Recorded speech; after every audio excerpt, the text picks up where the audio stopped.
अक्सर भावनाओं के स्तर पर जुड़ाव को प्रेम कहा जाता है, लेकिन सद्गुरु बता रहे हैं कि दो प्राणियों को इतना गहरा जोड़ना भी संभव है कि उनकी जीवन ऊर्जाएं आपस में जुड़ जाएं। ऊर्जा के स्तर पर जुड़ने के बाद एक प्राणी के संसार छोड़ने के बाद दूसरा भी कुछ समय में सहज ही शरीर त्याग सकता है। प्रश्न: ऐसा लगता है कि प्रेम मेरे जीवन के लिए एक ड्राइविंग फोर्स है, लेकिन मैं थोड़े भ्रम में हूं कि किसी के साथ एक हो जाने और किसी के लिए बिना शर्त प्रेम करने में क्या फर्क है। सद्गुरु क्या वह वाकई बेशर्त है? प्रश्न: पता नहीं, हो सकता है कि न हो। सद्गुरु के द्वारा उत्तर: इसमें बहुत सारी शर्तें मौजूद होती हैं।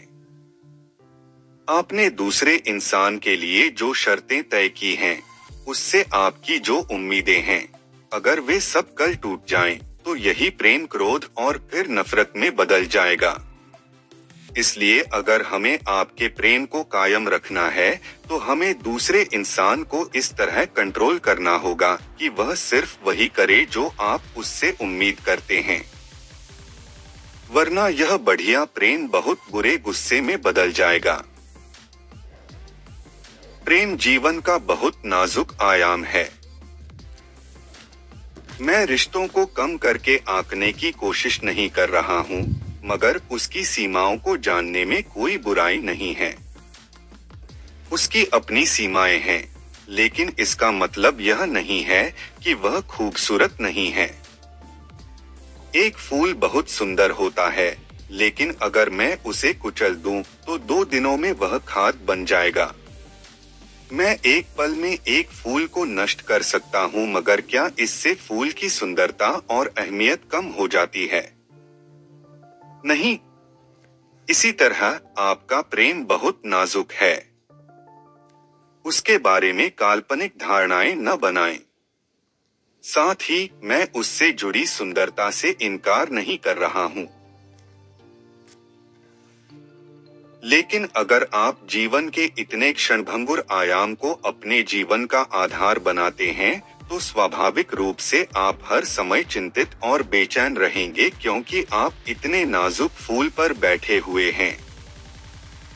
मान लीजिए अगर आप अपना घर जमीन पर नहीं, फूल पर बनाते हैं, क्योंकि वह बहुत सुंदर है, तो आप हमेशा डर डर कर जिएंगे। अगर आप जमीन पर बुनियाद रखकर घर बनाते हैं और फिर फूल को निहारते हैं, उसे सूंघते और छूते हैं, तो यह आपके लिए बहुत बढ़िया होगा। लेकिन अगर आपने फूल के ऊपर घर बनाया, तो आप लगातार डर में रहेंगे। मैं सिर्फ उसी संदर्भ में यह बात कर रहा हूँ। हम प्रेम के महत्व से इनकार नहीं कर रहे। प्रेम के नाम पर खुद को लाचार बना रहे हैं लोग।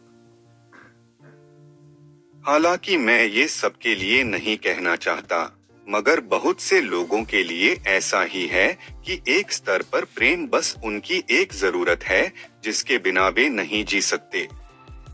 जिस तरह शरीर की जरूरतें होती हैं, भावनाओं की भी जरूरत होती है। जब मैं कहता हूँ मैं तुम्हारे बिना नहीं जी सकता, तो यह ऐसा कहने से अलग नहीं है मैं बैसाखी के बिना नहीं चल सकता। अगर आपके पास ऐसी बैसाखी हो जिसमें हीरा जड़ा हो, तो आप बड़ी आसानी से अपनी बैसाखी के प्रेम में पड़ सकते हैं। अब अगर आपने उसे अगले 10 सालों तक इस्तेमाल कर लिया, फिर अगर हम आपसे कहें अब आप इस बैसाखी के बिना चलने के लिए स्वतंत्र हैं, तो आप कहेंगे नहीं नहीं, मैं इसे कैसे छोड़ सकता हूँ, इसमें कोई समझदारी नहीं है। इसी तरह प्रेम के नाम पर आप अपने भीतर खुद को पूरी तरह असहाय और अपूर्ण बना लेते हैं।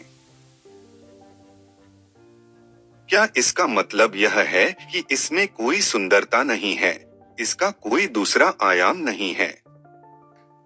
जरूर है।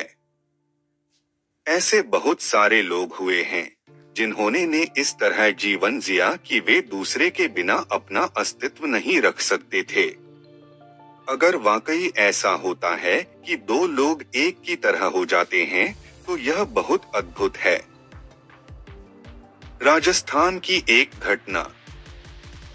यह घटना राजस्थान की है। एक राजा थे जिनकी एक युवा पत्नी थी जो उनसे बेहद प्रेम करती थी और उनके प्रति पूरी तरह समर्पित थी। मगर राजाओं की हमेशा ढेर सारी पत्नियां होती थीं।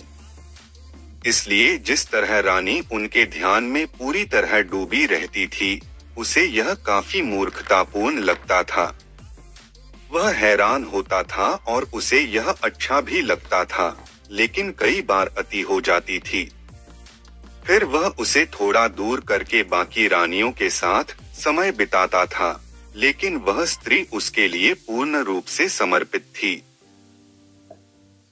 राजा और रानी के पास दो बोलने वाली मैना थी। मैना ऐसी चिड़िया होती है जो ट्रेनिंग देने पर तोते से बेहतर बोल सकती है। एक दिन इनमें से एक चिड़िया मर गई तो दूसरी ने खाना पीना छोड़ दिया और चुपचाप बैठी रही। राजा ने उसे खिलाने की हर संभव कोशिश की मगर सफल नहीं हुआ और वह चिड़िया 2 दिन में मर गई। इस बात ने राजा को काफी प्रभावित किया। यह क्या है? किसी भी जीव के लिए पहले अपने जीवन को महत्व देना स्वाभाविक है। मगर यह चिड़िया बैठी रही और मर गई। यह कहने पर उसकी पत्नी ने कहा, जब कोई वास्तव में किसी से प्रेम करता है तो दूसरे के साथ मर जाना उनके लिए स्वाभाविक है, क्योंकि उसके बाद उनके लिए अपने जीवन का कोई अर्थ नहीं रह जाता। राजा ने मजाक में पूछा, क्या तुम भी मुझसे इतना प्रेम करती हो? वह बोली, हाँ, मेरे साथ भी ऐसा ही है। राजा यह सुनकर बहुत खुश हुआ। एक दिन राजा अपने दोस्तों के साथ शिकार खेलने गया। उसके दिमाग में चिड़ियों के मरने और पत्नी की यह बात घूम रही थी कि उसके लिए भी यह सच है। वह इसे जांचकर देखना चाहता था। इसलिए उसने अपने कपड़े लेकर उस पर खून लगाकर एक सिपाही के हाथों महल भिजवा दिया। उसने घोषणा कर दी, राजा पर एक बाघ ने हमला कर दिया और उन्हें मार डाला। रानी ने अपनी आंखों में आंसू लाए बिना बहुत गरिमा के साथ उनके कपड़े लिए, लकड़ियां इकट्ठी की, उनके ऊपर उन कपड़ों को रखा और फिर खुद उस पर लेटकर मर गई। लोगों को विश्वास नहीं हो रहा था। रानी बस चिता पर लेटी और मर गई। कुछ और करने को नहीं था क्योंकि वह मर चुकी थी, इसलिए उन्होंने उसका अंतिम संस्कार कर दिया। जब यह खबर राजा को मिली तो वह दुख में डूब गया। उसने सिर्फ एक सनक में आकर उसके साथ मजाक किया और वह वास्तव में मर गई। उसने आत्महत्या नहीं की, वह बस यूं ही मर गई। मंगलसूत्र, दो लोगों की ऊर्जाओं को आपस में जोड़ना। लोग इस तरह भी प्रेम करते थे क्योंकि कहीं न कहीं दो लोग आपस में जुड़ जाते थे। भारत में विवाह के संस्कारों का एक पूरा विज्ञान होता था। जब दो लोगों का विवाह होता था तो सिर्फ दो परिवारों और दो शरीरों की अनुकूलता नहीं देखी जाती थी। दोनों के बीच ऊर्जा की अनुकूलता पर भी ध्यान दिया जाता था। ज्यादातर यह होता था कि दोनों ने एक दूसरे को देखा तक नहीं होता था।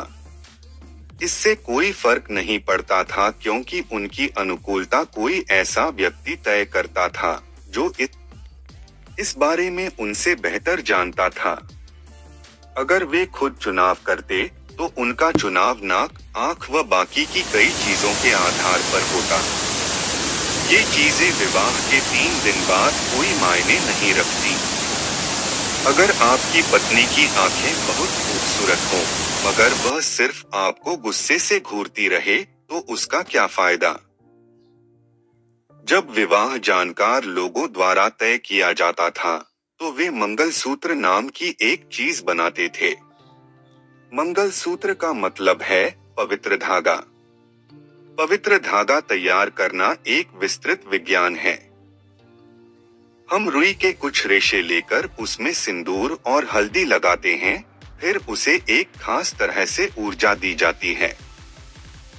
एक बार इसे बांध देने पर यह जीवन भर और उसके आगे के लिए होता है। लोगों की नाड़ियां भी साथ बांधी जा सकती हैं। कई बार एक ही पति पत्नी कई जीवन कालों तक पति पत्नी रहे और वे सचेतन होकर ऐसा चुनाव करते थे, क्योंकि उन दिनों लोगों को सिर्फ शारीरिक या भावनात्मक स्तर पर ही नहीं बांधा जाता था।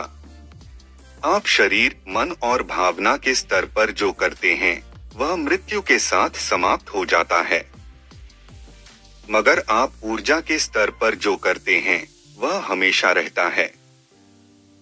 आप लोगों की नाड़ियां भी साथ बांध सकते हैं।